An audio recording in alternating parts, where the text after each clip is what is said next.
means complete eliminations of all negative emotion.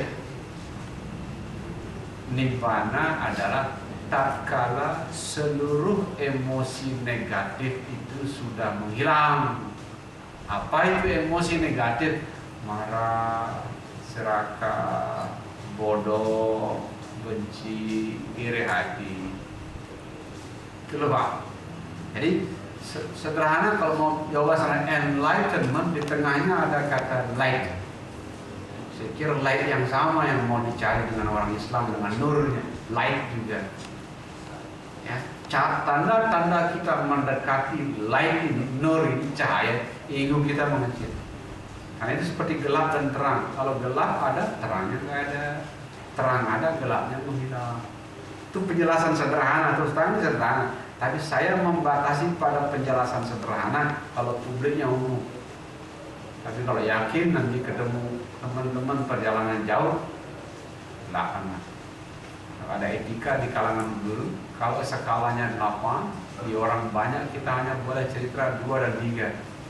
Tapi kalau yakin murid sudah jauh, nggak boleh naik ke 4, 5, 6. Sementara sampai di situ bahasa enlightenment light. Light ini cirinya ego kita mengecil. Kalau mau dilakukan nanti saya khawatir adik-adik saya bingung. Segitu. Maaf kalau Bapak belum puas karena sesama laki-laki memang dilarang saling memuaskan. Maaf Pak.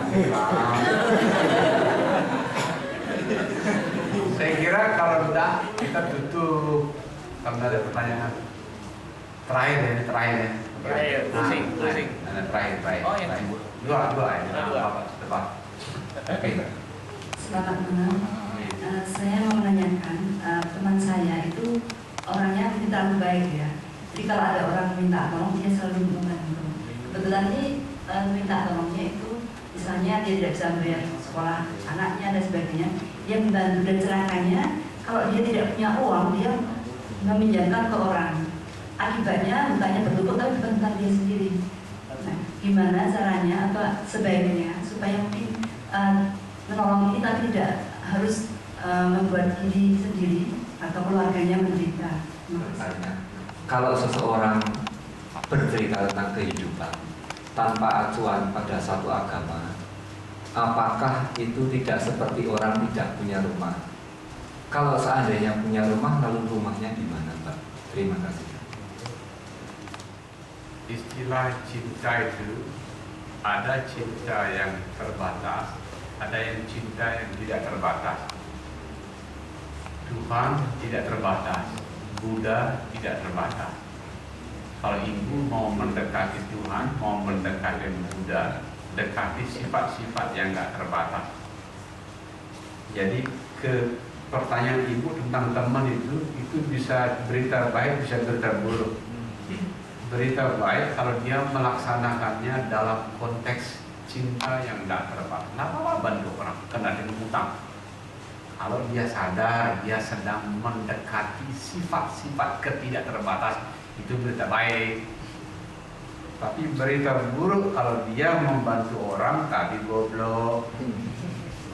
Kalau ada orang juga bantu tanpa hitung-hitung, setelah habis uangnya nangis, goblok namanya. Ya, sehingga sekarang saya sarankan ke ibu, mau cinta yang biasa, kalau cinta yang biasa gitu, bantu sejauh kita punya, bantu sejauh kita mampu, bantu sejauh tidak membuat kita bangkrut, itu biasa. Tapi ada orang, ini karena ini orang bakat kesuciannya bagus sekali, tidak apa-apa. Kesempatan membantu itu sendiri jarang dimiliki. Lakukanlah. Sehingga kalau itu nanti membawa konsekuensi sama bangkrut, itu tidak apa-apa. Salah satu guru di Tibet yang dikagumin banyak orang itu namanya Milarepa. Milarepa hidupnya sebagus itu karena prinsip dia gini. Kalau saya nggak ada yang ngasih makan, saya akan cari makan kayak tikus. Saya akan cari makan kayak burung. Burung dan tikus tidak sekolah. tidak punya sertifikat, tidak pernah dengerin seminar spiritual, hidup juga tuh kayak gitu Milarepa. Kalau yakin membantu seperti Milarepa ini yang berita baik. Saya kembali ke ibu, teman ibu, saya kira itu bisa berita baik, berita buruk. Berita buruknya kalau kita melakukan ini dalam kebodohan. Nah, ya. Pertanyaan terakhir soal agama.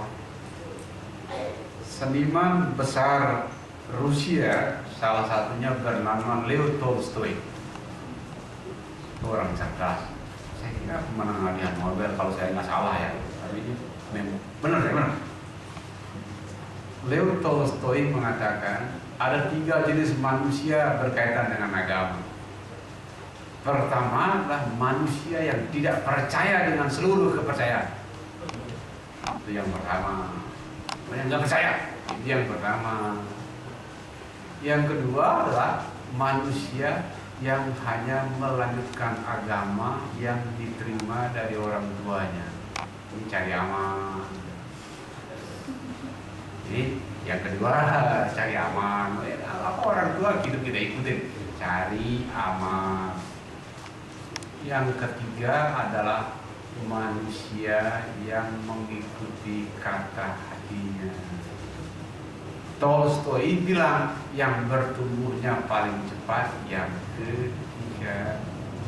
Saya khawatir yang terjadi di barat sekarang adalah manusia ketiga yang banyak. Tidak terlalu peduli judul. Makanya di barat kan judul agama udah nggak ada. New Age. Hah? New Age. Ya terserah Pak Ateng banyak. Bapak kalau pergi ke Amerika Utara, ke Eropa, boleh tanya, what is your religion? Dan jawab stupid question. Orang nggak suka tanya seperti itu. Karena kenapa? Sudah mirip dengan pendapat yang Leo Tolstoy di barat sekarang. Yang ketiga lebih banyak. Tidak terlalu penting judulnya apa. Yang penting tatkala minjam uang mengembalikan. Kalau tahu istri orang jangan dilirik. Kalau tahu laki-laki sudah beristri jangan dirayu, itu namanya mengikuti kata hati. Tidak terlalu penting. Yang bahaya sekarang ada agama baru namanya agama pasar. Mantranya manikom, manikom, manikom. Itu bahaya. Terima kasih. Kesimpulan hari ini cuma 2. Apa yang saya sebut sebagai berjumpa Tuhan, berjumpa Buddha di dalam diri. Rumus pertama, 1A banyak membantu, 1B kalau nggak bisa membantu jangan menyakiti. 2A jaga diri Anda dengan kesadaran. Kalau marah datang jangan lupa lihat, senyum, jangan ikuti. Kalau itu nggak mempan, ganti judulnya dari menjengkelkan menjadi membutuhkan cinta kita. 2A, 2B kesabaran. Kalau kesadaran melemah, jaga diri Anda dengan kesabaran. Rumusnya apa? Bubur ayam. Terima kasih. Selamat malam.